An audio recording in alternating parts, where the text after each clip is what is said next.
Arthur Finch was a man who lived his life by the numbers. He was an archivist, a keeper of records, a man who catalogued the world's facts with meticulous precision. But lately, his own records were failing him. His memories were beginning to fray at the edges, like old photographs left too long in the sun. It started with small things: a forgotten name, a misplaced date, but it had become something far more profound.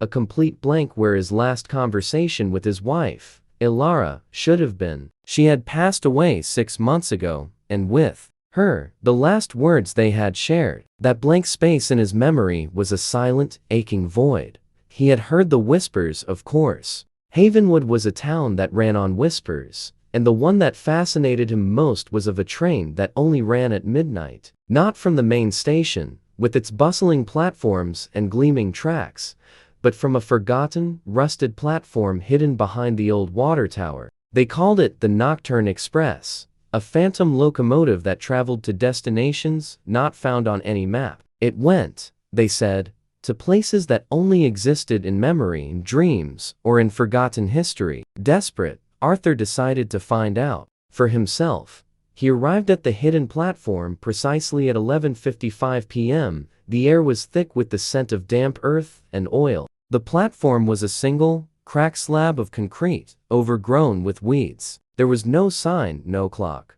just the quiet rustle of leaves in the cool night air. Then, at the stroke of midnight, he heard it, the shriek of a whistle, ancient and mournful, slicing through the stillness. A plume of steam, white as a ghost, rose into the sky, and a train, a magnificent, anachronistic machine of polished brass, dark steel, and glowing lanterns, rumbled into the station. It was beautiful, a living testament to a bygone era. The train cars were old-fashioned Pullmans, each one a luxurious chamber with velvet seats and gas lamps. He was the only one to board, stepping onto a plush carpet and into a world of hushed elegance. As the train lurched forward, he saw that he was not, in fact, alone. In the dimly lit carriage sat 3 other passengers: a young woman with a sketchbook and a determined glint in her eye, an old man whose hands trembled as he held a worn pocket watch, and a silent figure in a long coat, whose face was hidden in the shadows. They all looked up as he entered, their expressions a mixture of weary acceptance and hopeful expectation. The conductor arrived, a tall, gaunt man with a neatly pressed uniform and eyes that seemed to have seen all of time. "Ticket, sir?" he asked, his voice low and rich. I don't have one," Arthur stammered. The conductor smiled, a thin, knowing curve of his lips. "No one does. This train runs on a different currency. Your destination is chosen by your heart, not a ticket. Where is it that you wish to go, Mr. Finch?" Arthur's heart hammered against his ribs. He felt the words rising, a desperate, long-held plea. "I need to go back to the day before my wife, Ilara, passed away. I need to remember what we said. I can't let it be a blank." The conductor nodded, a look of profound understanding in his ancient eyes. "A worthy destination. The train will take you there, but be warned. You may not like what you find, and you cannot change the past. You can only witness it." He moved on, speaking to the other passengers. The young woman wanted to go back to a moment of inspiration, a dream she had forgotten. The old man wanted to find the exact moment he had lost his father's watch. The silent figure in the corner, it seemed, wanted to go back to a conversation he had never had. The train, it seemed, was a vessel for the lost and the longing. The journey was a strange, dreamlike affair. The world outside the window was a blur of darkness, punctuated by fleeting glimpses of things that should not be there: a grand ballroom filled with dancing ghosts, a forest of trees made of glass, a silent, empty city that was not on any map. It was a journey through the collective subconscious, a physical manifestation of memory and dream.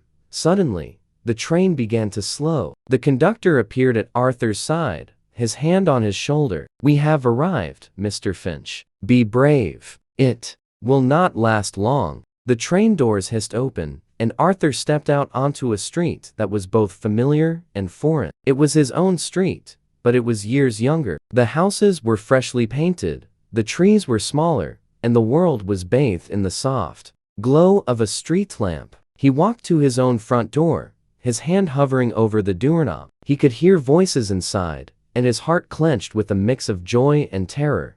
He pushed the door open and saw them. Elara, his wife, looking just as he remembered her, a vibrant, beautiful woman, with a gentle smile. She was sitting on the couch, holding a cup of tea. He saw himself, a younger, less worn version of himself, sitting across from her. They were talking. He watched them, a silent ghost in his own home, and he listened. The conversation was nothing spectacular. It was about their day, about a book she was reading, about a plan for a weekend getaway. The memories came flooding back, a torrent of detail he hadn't realized he had lost. But the last words were not a profound declaration of love, or a final goodbye. They were simple, mundane. "Good night, my love," he had said, and she had replied, "Good night, Arthur. I'll see you in the morning." He had been looking for a profound, cinematic final conversation, but their love had been so simple, so natural,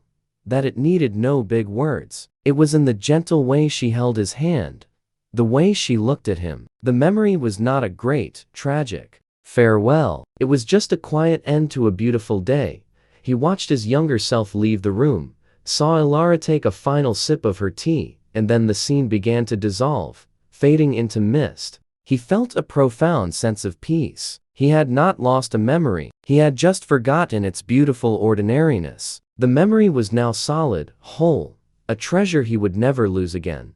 He was back on the platform, the Nocturne Express waiting for him. He stepped back inside and the train began its journey back. He looked at the other passengers, their faces now etched with a quiet peace. The young woman had found her dream, the old man had found his watch, and the silent man had found the courage to speak to his lost love. They were all returning, their hearts full. He arrived back at the hidden platform just as the sun began to rise. The train, with a final, mournful whistle, faded away into a plume of steam, leaving him standing alone on the rusted platform. He was a different man now. The aching void in his heart was gone, replaced by a quiet, comforting warmth. He had not found a way to stop time, but he had found a way to make peace with it. He was ready to live his life again, a man who had ridden a ghost train and found a piece of his soul.